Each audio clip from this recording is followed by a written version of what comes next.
Just sharing stories because we all came under this together, and I know all of you too in some way. Even if you had a generator or you didn't lose power, there were so many people affected when these tornadoes hit, and it reminds you, you do have to be prepared. It's those little things, people running around for flashlights and batteries and stuff, so it's best to just know where you have a kit just in case. So tell a little bit, if you don't mind, Mark, about this month and just making sure people are prepared. Sure. So September is, as you said, National Preparedness Month. So there's the 1 month a year that we can all take some simple steps to make sure that we're prepared for emergencies, to respond and recover quickly. And it's some really simple steps that can make a big impact. So making a kit, like we're going to talk about today, making a plan, and understanding how you're going to get informed of severe weather issues and other critical emergency. Talk about some of these kits. And what I love, you have them for humans, for people, what you could have in your house, in your business, but also for pets. It's so important to get together a kit for your pets. So let's start over here. And what would you put in a typical kit?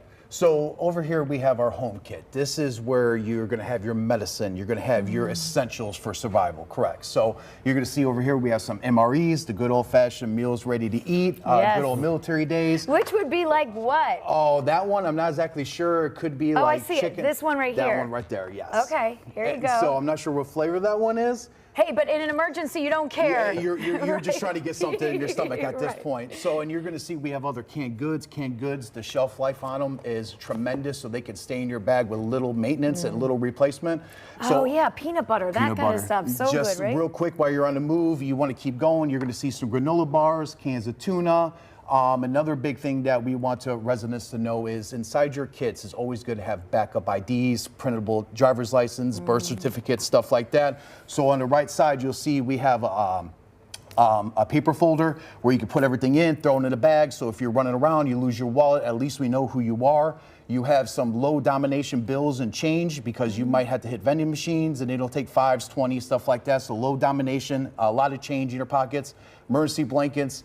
An old school atlas, one of our old maps. Oh my gosh, Wayne Dawson, look at this. Does this bring back memories of what used to be in all of our news cars? Because this is when we were running to news stories, we would use these maps, they're called, kids. Correct. Right? Because you don't have GPS, it might not be working. No, you do not. So we'll do outreach and we'll have some kids like, here, try to find your home on this map, trying to get them accustomed to it. They had to go, back in their day, we had those, MapQuest, all the old stuff that we had to go back in the day. So unbelievable. What a great idea. There's even a compass. I mean, even with we lost so many trees, it was hard to even see where you were. Correct. So, I mean, that's the big thing. You guys have a great list. Medication is so important too. I mean, really, when you're in a situation like that. Cell phone charger. So there's all that. All right, what's this next little kit? So this is going to be your automobile kit. So this is one where you want to take and throw it in your trunk. So you're going to see we have jumper cables, we have some tow hooks, we have some safety goggles just in case you have to get in the engine, you're playing with caps where fluids might come out, water bottles. We also have an emergency blanket.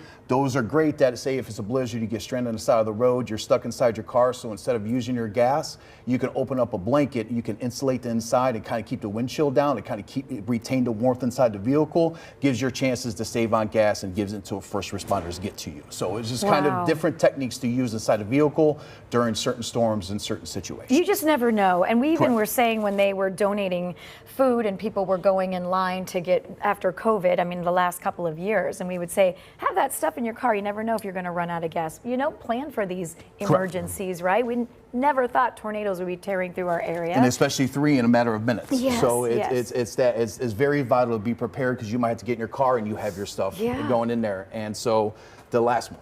Pets. I love it. Okay, so have a nice duffel bag. You guys have these great bags here. Mark, talk about these, and can people get a hold of these? Absolutely. So yeah, these are bags that we pass out at our outreach events, and they're really just intended to encourage people to take these types of materials, purchase them, acquire them, and fill these bags and store them somewhere safe. Just again, in the anticipation if there's an emergency, you'll have a lot of items you'll need right at arm's reach. So a lot easier to run around the house with flashlights than candles. Trust me. All right, let's get back to this pet stuff. I love it. So our pets are family, right? Yes. So during the disasters, we know we work with a lot of community partners and open up shelters and community centers, and a lot of them do the dangerous of pets, and they might not accept your pet. So making sure your pets are prepared to come with you is very vital. So you'll see we have kitty litter, some toys. They're going to be scared too. So giving them bones and stuff like that to calm their anxiety down while you're trying to figure out your next steps.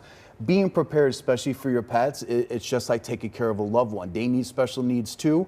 So want to make sure, and then the kitty litter, kind of want to go back to the car one.